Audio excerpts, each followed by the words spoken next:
Et alors, ça c'est ce qui se passe aux États-Unis, mais en France, la loi de programmation militaire a été adoptée par le Sénat, et c'est son article 13 qui inquiète les internautes français, parce qu'il étend le champ d'accès aux données détenues par les fournisseurs d'accès Internet et par les hébergeurs. Alors, ça a donné lieu à ce genre de commentaires sur Twitter. Notre vie privée et notre liberté sont bafouées et personne ne va rien faire, ou encore bonsoir Big Brother, merci le Sénat. Est-ce qu'ils ont raison de s'inquiéter, ces internautes français? Alors, pour mettre les choses un petit peu en relief, en fait, on a notre petit Patriot Act. Le Patriot Act, c'est quoi? C'est une loi d'exception, normalement, qui avait été votée au lendemain des attentats du 11 septembre 2001 aux États-Unis, et qui permet à n'importe quelle administration américaine de réquisitionner n'importe quel fichier dont elle estime avoir besoin dans le cadre de la lutte contre le terrorisme. En France, on n'avait pas encore tout à fait ça. Maintenant, donc, d'après ce que j'ai compris, cette loi de programmation militaire, l'article 13, permet donc au ministère de l'économie et des finances, à la police bien sûr, au ministère de l'Intérieur, à la gendarmerie, et puis à tous les organismes qui sont en charge de la lutte contre le terrorisme, d'avoir accès aux fichiers détenus par les fournisseurs d'accès à Internet, par les opérateurs de téléphonie mobile, etc. Et entre autres pour nous géolocaliser.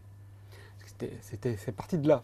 Parce que dans beaucoup d'enquêtes préparatoires, les policiers, les gendarmes estimaient qu'ils avaient besoin d'avoir accès à ces données de géolocalisation et normalement, il fallait avoir l'autorisation d'un juge avant.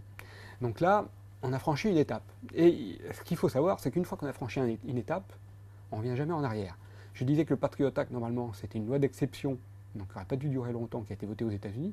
Je ne pense pas qu'on va revenir en arrière. Ça fait plus de 10 ans qu'elle a été votée. Elle n'a jamais été abrogée, elle a au contraire été prolongée, voire augmentée en termes de danger pour les vies publiques. Est-ce que ça nous protège ou est-ce que ça atteint nos libertés? Alors, c'est censé nous protéger, parce qu'après tout, on peut se dire qu'avoir accès à des informations pour lutter contre le terrorisme, pour enquêter sur quelqu'un qu'on soupçonne d'avoir commis un meurtre ou un cambriolage, etc., ça peut être pour notre bien. Mais le problème, c'est que ça peut aussi servir à d'autres choses. Ça peut servir à la surveillance politique. Et puis, surveillance peut-être économique. Les États-Unis, on parle de l'espionnage de la NSA dans le cadre de la lutte contre le terrorisme, mais on est certain qu'ils utilisent aussi ces informations dans le cadre de l'espionnage économique. On pense que si un vendeur, un commercial d'une grande compagnie aéronautique qui fabrique de gros avions en Europe se rend aux États-Unis pour aller rencontrer une compagnie aérienne qui veut acheter des avions, on pense que la NSA envoie l'information à un autre fabricant américain.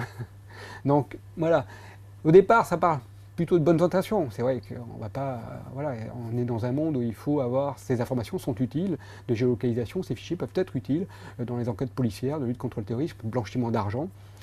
Peut-être qu'il aurait été intéressant de s'intéresser à certains députés et ministres mais le problème c'est l'excès.